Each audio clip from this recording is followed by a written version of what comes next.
അറിവില്ലായ്മ അഹന്തയിലേക്ക് നയിക്കുന്നു. അഹന്ത സ്വാർത്ഥതയിലേക്ക്, സ്വാർത്ഥത നിരാശയിലേക്ക്, നിരാശ ദേഷ്യത്തിലേക്ക്, ദേഷ്യം വെറുപ്പിലേക്ക്, വെറുപ്പ് നാശത്തിലേക്കും നയിക്കുന്നു. നമ്മെ രക്ഷിക്കാൻ നമുക്കല്ലാതെ മറ്റാർക്കും കഴിയില്ല. നടക്കേണ്ട ദൂരം നടന്നു തീർക്കേണ്ടത് നമ്മൾ തന്നെയാണ്. ആകസ്മികമായി നമ്മൾ ആരെയും കണ്ടുമുട്ടാറില്ല. അവിടെ എന്തെങ്കിലും കാരണമുണ്ടായിരിക്കും. ഒന്നുകിൽ അവരിൽ നിന്ന് ഒരു പാഠം പഠിക്കാം, അല്ലെങ്കിൽ അനുഗ്രഹം. പൂർവകാലം നോക്കി ആരെയും വിലയിരുത്തരുത്.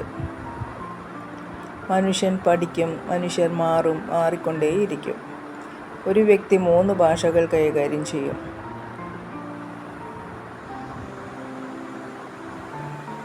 ഒന്നയാൾ ഇഷ്ടമുള്ളവരോട് സംസാരിക്കുന്നത്,